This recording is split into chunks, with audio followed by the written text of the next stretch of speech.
Hello, ladies. I have the privilege of going last. That's always, yeah, right? That's what the word says. So I'm going to pray because I was just sitting here and listening to Pastor Andrea and like just getting attacked from all sides. So I'm in my mind. So I'm going to pray because God's going to work through this moment. So, Father, right now, I just thank you for um, what we've been chatting about for since Maggie asked me to speak.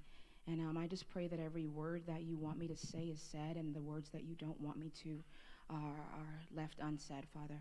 I pray for every heart here that needs to just hear my testimony and how you have shown yourself faithful through my life. And I just ask you for peace in my body right now, that the shakiness that's happening will go and flee in the mighty name of Jesus. Amen. Amen. Alrighty. So as Andrea said, I am a teacher. That is my paid profession right now. I am a mother of two, and I am married going on, 13 years. August will be, where are we? Yeah, was 13 years, right. Okay, so about a month or so ago, Maggie came to me and asked me, or she had said earlier on in the year, you've got a song for us, for Unstoppable. And I'm like, oh, I do? Okay, sure. Yeah, I got one. And so I had like just gone around and I thought, okay, God, now I got to sit down and like make up a song or write a song. Turns out, and I'll get to that a little bit more later, but then that ended up another conversation. I was sharing something else with her, and she said, I just feel like you should do the rocker talk with us. And then she came back and was like, no, we're going to give you your own time. So it just kept getting bigger and bigger. And I'm like, okay, God, what do you want to say? So I'm supposed to talk about the blessed life.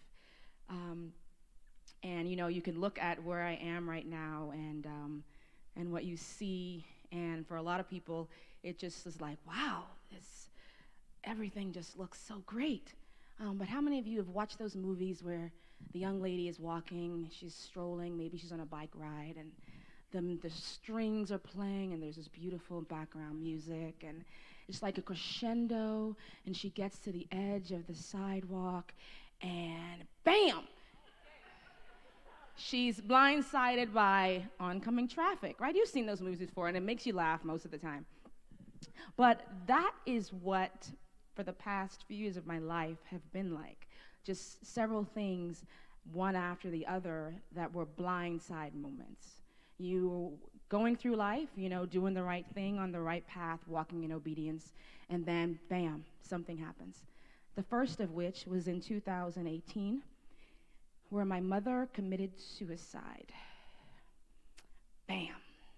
It was a regular day. It was actually a holiday before, and I had talked to her on the phone. We spent like almost an hour on the phone, and she had battled depression and bipolar for a while. She was on medication, and if you've never met my mom, some of you here have, she had the gift of gab.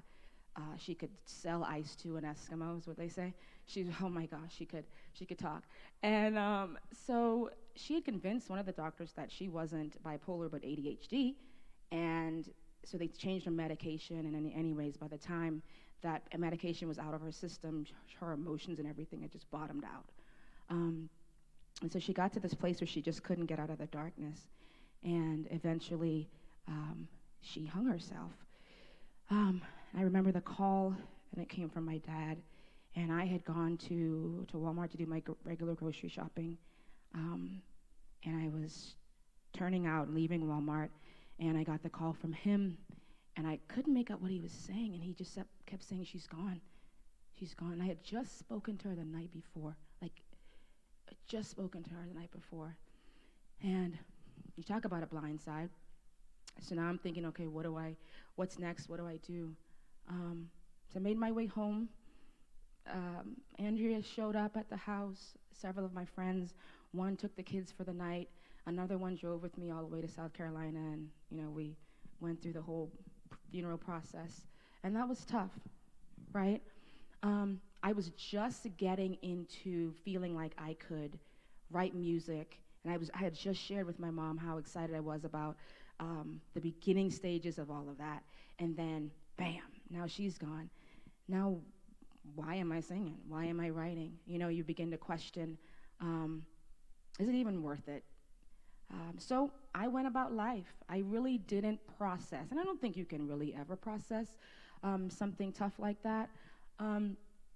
But I just went about life and, did the usual. And then, but by the next year, PT was giving a message, and he was talking about taking this test online, and it would tell you if you were near the point of exhaustion and you were near a breakdown. I don't know if you guys remember that. But you could go online, you could put all answer all these questions, and it would tell you your like a rating scale.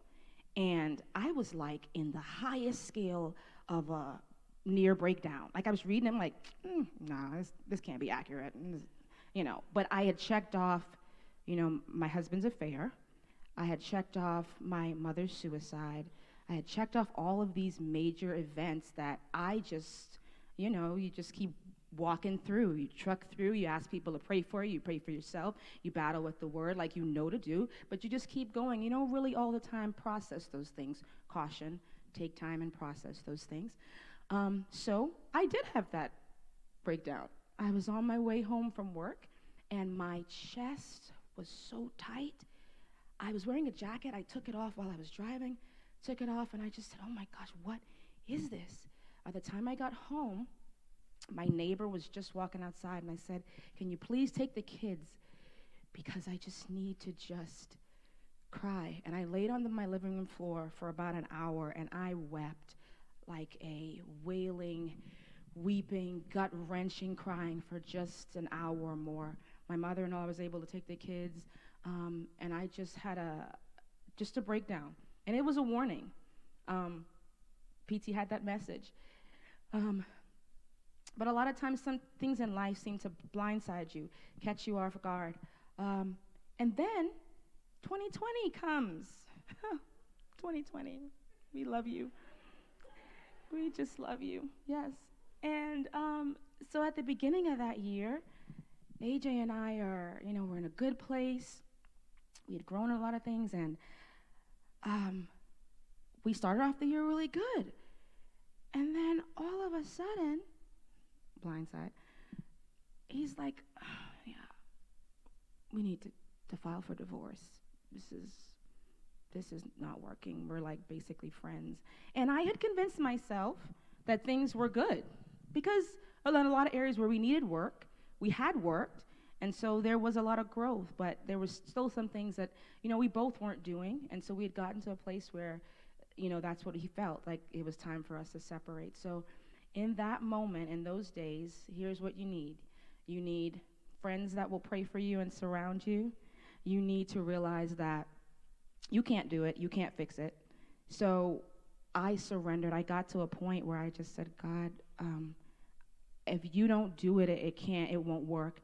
So I literally threw my hands up, and I went into a week of fasting, had Lori, Brenda, and Andrea praying. And when I tell you, walking through that time of looming divorce, it was tough. It really was. And a lot of times he would say stuff and do stuff, and I'd be like, okay, fine. If that's what you want, let's go. Let's sign the papers, let's get it done. Because it was just like, you just keep fighting, hitting yourself. You see daylight, and then you feel like, no, taking steps backwards, nothing working. I'm trying to do my best, and I'm not seeing progress. But I kept pushing. I surrounded myself with people that I knew would pray for me. Attacks like those will often cause you to question if you're on the right path and if you are in God's will. I had and then the next blessing came for me with the program that I had found in 2020 when the schools were shut down.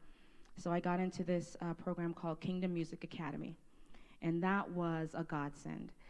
So here is where now I'm being given the tools to take what I had started before my mother's passing, and now realizing that, yes, one thing he teaches in this group is that you are good soil. You're worth the investment in yourself, and just to go for it. And so that's exactly what I began to do. And so I was already in the midst of all of this stepping out, and then, bam, let's get a divorce. Like all of these things just kept coming. And like I said, sometimes when those attacks come, you question, am I on the right path? But you have to trust that you have stepped out on by faith in what God has promised you. You're going to trust that you are being obedient to what God has told you to do. And I was doing all of those things. So I felt good about continuing forward with what God had placed in front of me. Jesus promises us or tells us that in the world we will have trouble. And so we got to take heart because why? He's already conquered. He's already overcome the world. And so everything that he's taught us is so that we can have the peace, which is in him, that will be in us and will give us great confidence as we rest in him. For in this world, we know we're going to have troubles. So like I mentioned, the Kingdom Music Academy, this was an opportunity for me to take the gifts that God had already given to me and allow those to bring forth fruit. And so within this program, I have learned more about songwriting, how to, and made better connections and different connections with people, one of which was another group that I'm with, which is Writing Rounds. And this coming at the end of this month, actually, I get an opportunity to go to Nashville and write for this music label, which is pretty amazing. And that's like what I'm talking about here is walking through all of this and God confirming his word to you when those opportunities come. You might be blindsided and attacked on one side by the enemy, but God is still with you all the way, confirming his word that you're stepping in the right path. The enemy is still going to come. He's going to attack you the entire time. And that's not when those things happen, he's going to fiercely attack you. Fiercely attack you. Why? Because he knows that you're stepping out in faith, and the impact that you're going to have is going to be great. It's going to affect the next person. It's going to be a ripple effect, and it's going to keep on going. And so he doesn't want you to trust in what God has promised you. He wants you to be blindsided and then change your direction. But you got to keep one foot in front of the other, taking your head, your eyes, and keeping them focused on him. So 2021 comes around, and I released my first single. After all of that, I'm like, whoo, we made it, finally. This came out of a challenge in the Kingdom Music Academy. He challenged us to write a summer song, and I was like, I don't know what I'm going to write about, but let's write about a party theme. Oh, you know who's the life in the party? Jesus. Jesus is the life in the... Okay, good. So I started rolling with that, found a beat, and then the lyrics just flowed. And if you haven't heard it yet, my table is out in the foyer there, and it's a little stand there. You can scan it with your phone. Just take a picture like you did with the QR code, and it'll take you to all the links. While I'm talking about this, let me mention, I also have a GoFundMe that I've started to help finish my album, so I'm going to get that done. I wanted to do it by the end of the year, but it may be pushed back. But to get that funded, to also be able to do more live shows and things of that nature. So all of that is out front. Now, you're in 2020. You got a single out, and you're supposed to speak and sing at Unstoppable. COVID, right? Another blindside moment, right? Now, tell me how, for all this time, I've been in the school setting around all these kids with snotty noses and everything else, and all the people and the connections and all of this, and never once touched by COVID, right? Timing, right? The devil thinks he's so smart. And when it first hit me, I'll tell you this. I was telling Maggie about it. I got in front of my mirror, and AJ was laying in the bed because he had already had COVID, so he's like out. But I'm in the room like, really? Really, Satan? Really? Like, this is what you want to do now? Like, I had that attitude. By the next day, I was laying down. I was. It was no joke. It was no joke. It wasn't. But I will tell you one thing. God covered his gift in me. And when I tell you, I would walk up the steps in the house, and I'd get on my keyboard, and I would begin to pray. The first time I started to sing, it shocked me that my voice was untouched. Like I was like, wow, how is this happening? I could breathe fine while I was singing. And I worshipped like I have never worshiped before during that time, because I was just in amazement as I was walking through this miracle. That's the blessing. In the midst of all of that, all of the COVID yuckiness, I was still covered. I was still kept by God, because He's going to bring forth what He put inside of you. He's not going to allow the attack of the enemy to cancel that. Only you, if you give into that, will that happen. But I kept pushing forward. Like I said, walking through these blindside moments. It doesn't negate the fact that God is still blessing you through all of that. So now we get to the song that Maggie told me that, I was going to write. And I had already started this song, and in KMA, Kingdom Music Academy Online, we had our co-write night, and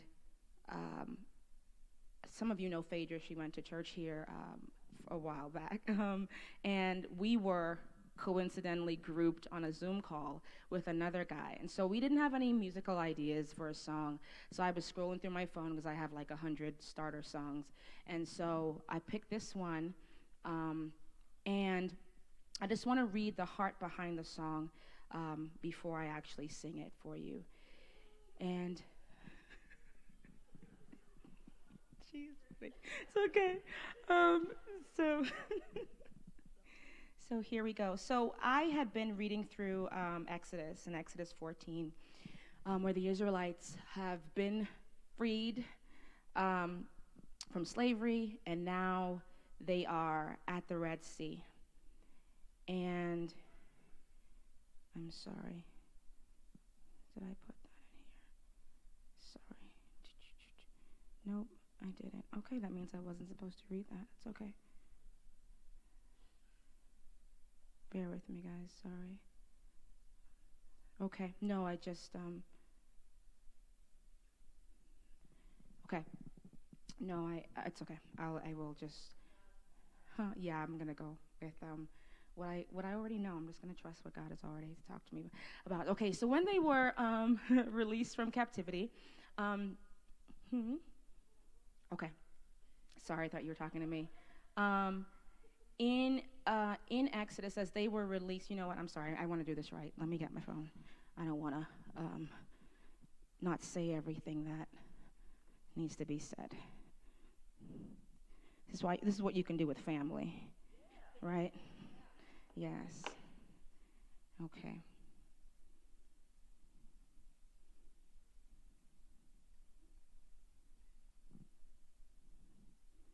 Okay.